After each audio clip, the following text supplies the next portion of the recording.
a minha curiosidade de aluno, no caso, né, de falar com alguém tão gabaritado quanto você, é a seguinte: tá bom, com muita frequência a gente ouve dizer, não compare com a Dinamarca ou com a Inglaterra, porque são países milenários, o Brasil ainda é um país jovem. Tá bom.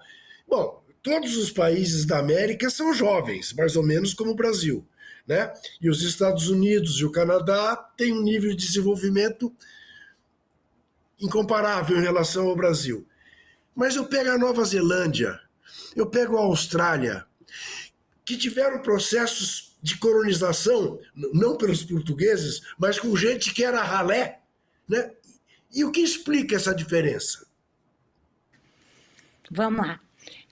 Você tem toda a razão. Não acreditem nessa história de Juca aluno, eu não fico muito impressionada com isso não, mas vamos lá. Juca colega, eu concordo totalmente contigo e que essa é um subterfúgio nós usarmos dessa explicativa de que esse é um país recente. Se nós formos comparar com a América Latina, cujo processo de independência é semelhante, se passa cronologicamente no mesmo contexto, os nossos índices de educação são uma vergonha, né? Ou seja, eu me refiro à porcentagem do PIB que nós destinamos à educação. É claro que temos, enfim, vamos comparar laranja com laranja. Então vamos comparar com a Bolívia, vamos comparar com o Chile, vamos comparar com a Argentina, que passa por uma crise fenomenal, uma crise financeira. Nós perdemos. Se o critério for educação, nós perdemos sempre. Então, acho que nós temos que ser mais críticos conosco. O que nós temos aí de diferente, de diferencial na nossa história? Eu destacaria 2, temos muitos.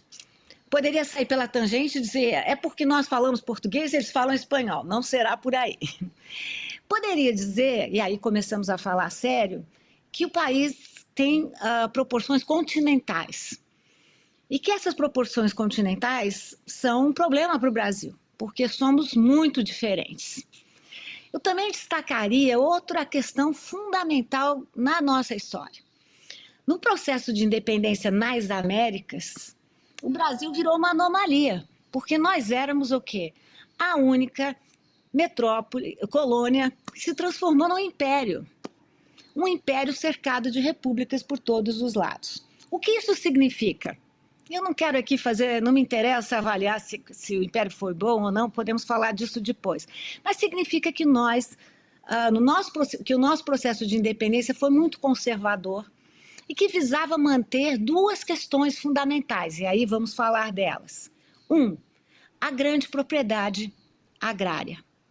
Ainda somos devedores dessa situação. 2, tanto que as colônias espanholas se transformaram em 13 vice-reinados. E o Brasil manteve o seu gigantismo artificialmente. Não estamos falando de questões geográficas, né, ou territoriais apenas. Segundo elemento fundamental, a escravidão.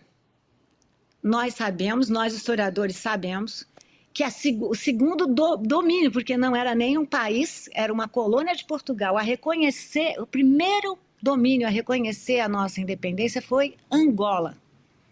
Por quê? Porque não se cogitava interromper o vergonhoso tráfico negreiro. Então, estamos falando de questões estruturais, na longa duração, e que nos distinguem, né? A grande propriedade agrária, que gera o mandonismo, que gera o patrimonialismo, e a mão de obra escrava, que sempre foi a grande contradição da sociedade brasileira e que resulta nesse país que pratica um racismo estrutural. Na minha opinião, esses são fatores que carregam em si explicações fortes.